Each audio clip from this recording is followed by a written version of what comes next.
All right, welcome to part 2 of Lightroom, and today we're going to discuss using the develop panel. The develop panel encompasses a lot of what creates a photo and creates the color, vibrance, and really adds the meat and potatoes to retouching. Learning this panel, the basic panel here, which I'm unlocking and opening and closing. Learning this panel will make your life 10 times easier and save you many hours of retouching. A lot of people like to retouch and do everything that you can do in here in the Photoshop, and it takes a long time and you just don't have the flexibility. So I have opened up a picture here recently that I have taken, and we're going to go through this photo and we're going to talk about this photo. Now, if you notice, one of the things if you've taken my other classes, then you probably already noticed, especially my intro to photography class. You always want to expose. This is a little bit too overexposed here for my liking. So one of the things that you can do, if it's not too out of control, is that you can bring that down here if you need to. But in a sense, I guess you could say from here I did pretty well in the camera, so it's more like a reflection of the day. So this is actually more kind of how it looked. So if you ever make a mistake there and you say, well, I didn't really want that, or you go too far over, you can always just tap Control Z. And I don't have a Mac, so I would assume it would be whatever the Mac. You have to look that up. What the corresponding is. I'm a Windows man, so I use Control Z. I use Windows. Also, you can play with your contrast here, get a little bit more punch, and then you also can use that highlight to bring things down or take it up a little higher. So this panel really opens up the possibilities to create beautiful imagery. One of my favorites is the shadow.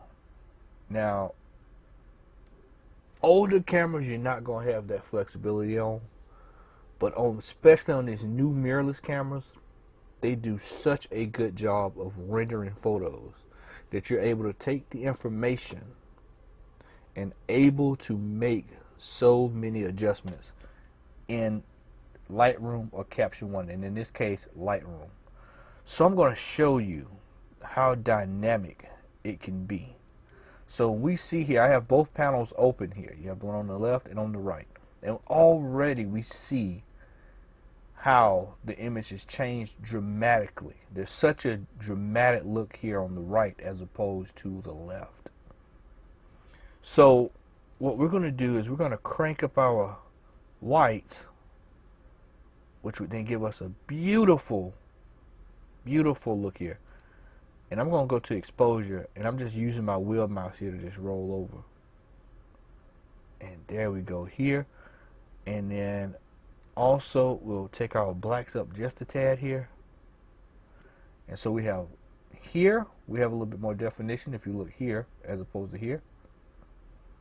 Now, the cool part has not happened yet, because people are probably looking like, well, this one is more vibrant than this one. You just wait. I'm going to show you some stuff in just a second here. But I want to tell you, oftentimes people tend to kind of do this number. They'll go either way over here, and that's overexposed.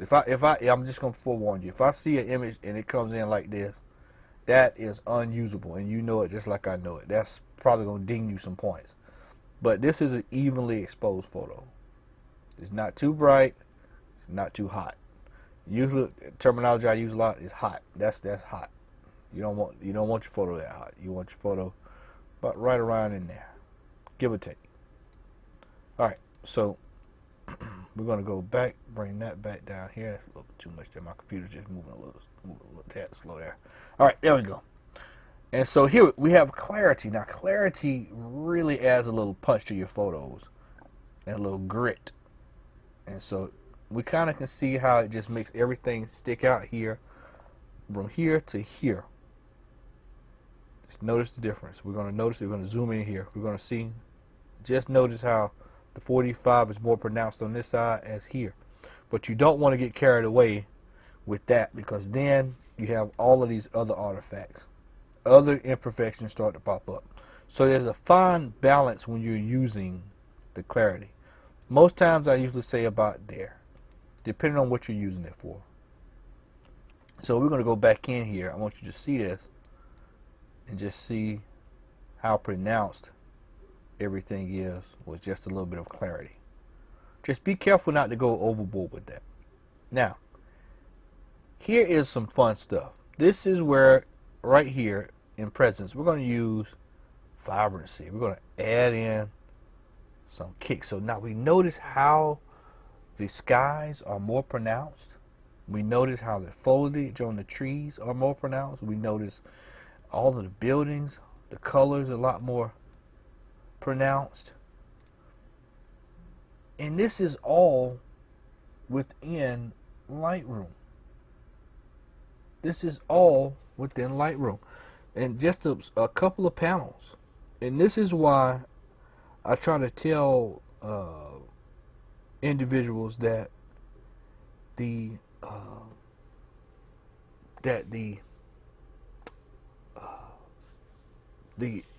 treatment panel is such a strong panel.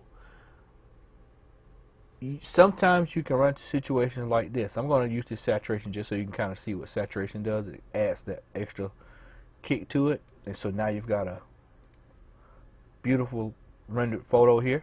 If you want to roll with this, a little bit too saturated for me, but I just wanted you to be able to see it, but still looks good either way.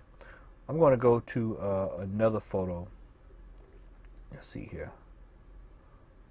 We'll go to this one here. This is one I've already worked on. Let's go to this one. Let's see. Let's that's a good one. You know what now? Because I don't want to change my settings on this photo. Let's go to another one. Let's go to one that I know I'm not going to touch again. Let's go with. You know what? We'll do this here. This is a good one. All right. So with this photo here, this is a photo I did from a shoot I did a while back. We see here I already have my settings here. You can kind of see what I did here. One of the things too I want to show you, this is actually a good photo to do this on. If you have a gray area in a photo, sometimes you can actually white balance, and in this case it's already white balance. But if you ever run into a situation where you need to, you can do that. So you don't want to do it because you kind of got that blue. If you notice here, you saw when I took the dropper tool, it wasn't a good gray. That's clean. That's relatively a good solid color. It's kind of a right in here, and it kind of show you that you're already color balanced. So that's just a trick I want to show you all. We're not going to worry about these panels. These are going to be in next video. The next video is going to be all of this, and so we'll discuss that. But for this one, I just want you all to just get a good idea of the power that is the shadow, the whites, the blacks, highlights, your contrast, exposure. And I'm going to tell you, the only way that you're going to really get good at using Lightroom is if you're constantly playing with it. And in this case, there is no wrong way to mess up, because you can easily go back and fix it, which is why this is much more forgiving than Photoshop. Every once in a while I use, these are my custom presets that I've already created. So if I wanted to have a nice black and white photo without doing a whole bunch of work, then I would do so. For those who are wondering, you can create a black and white photo, and I'll show you how to do it in Lightroom. As I stated, Control Z again, and it takes me right over back to where I was. Easiest way to do this without having to go through all that, you can just do kill the saturation, or we can go to black and white. But then once you do that, then you've got to kind of tinker it to how you want it to look. There's a bunch of different ways to do it. You know, there's a whole bunch of different ways to go about doing your black and white, but that's the easy way to do it. Alright, so we'll go back to color. So those same adjustments will carry over to color. So be careful if you're going to go into black and white. I normally tell people don't go into black and white unless you're absolutely sure you want to turn the photo to black and white. But as you can see how powerful Lightroom is, you're able to go in and make those adjustments. And all you're seeing me do now is just Control Z, Control Z, Control Z. And we're going back to where we started from. Next class we're going to discuss, next video, excuse me, we're going to discuss the importance. You're not going to use the tone curve as much, but we'll cover it slightly in that, because basically the tone curve is pretty much what we're already dealing with here. And as a matter of fact, I'll just scrap this and just go ahead and talk about it now.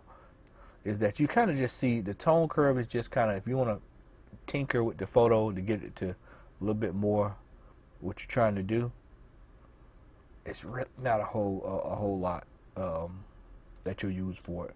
But the next video we're going to discuss using the importance of colors and how to manipulate, and also you're not going. This is another one you're not going to use. I know for a fact you're not going to use a lot of split toning. That I've used Lightroom for well over 10 years, and I've never used split toning. But we're going to discuss color and detail, and those are going to be the main things that we're going to discuss. And then after that, we'll in the fourth video we'll discuss transform tool, which that correlates to architecture photography. And so we'll do that. And also in certain cases it works in portraiture as well. So we'll discuss that, and we'll also talk about this towards the end. But this is pretty much about it. Just want you all to get familiar with the basic tools panel, because a lot of your work is going to be predicated through the basic tools panel. And just for reference, I know a lot of people see this other stuff up here. I'm going to be 100% honest with you all. You're not going to use a lot of this. So like map, I mean, you're not going to use that. Book, you're not going to use that. Slideshow, you're not going to use it. I just locked up my computer now. There we go. Yep. So we're not going to use that. No, we're not using that. A lot of this stuff is stuff that you're just not going to use. Print, web, I mean, it's very, very, I mean, from time to time you might use web, but it's I can tell you for a fact, I rarely use any of this. And this is for someone who works on a daily basis and uses Lightroom. I'm constantly in this panel. This is the panel that I'm in all of the time. And so we'll also discuss these tools. We'll discuss these tools once we get into architecture. I think that'll be the most dramatic use of these tools that you'll see why. I actually use more of these tools in architecture photography, not use anything else. Because like I said, Lightroom has its benefits, and then Photoshop has its benefits. You'll kind of see how the two work together. But that is it for this video. Once again, make sure that you're playing with your photos that you've taken in your previous classes. Use those photos to train yourself on the usage of the Lightroom basic panel. Next video, we will be discussing color and detail. So, all right. Hope that you can learn something. Make sure that you are checking out the announcements to make sure that you have not missed any announcements in the class, and also make sure that you are each day taking a photo, coming into Lightroom, and learning to play with it. You're not going to get any good in Lightroom if you're not practicing. All right. Thank you. Have a great day.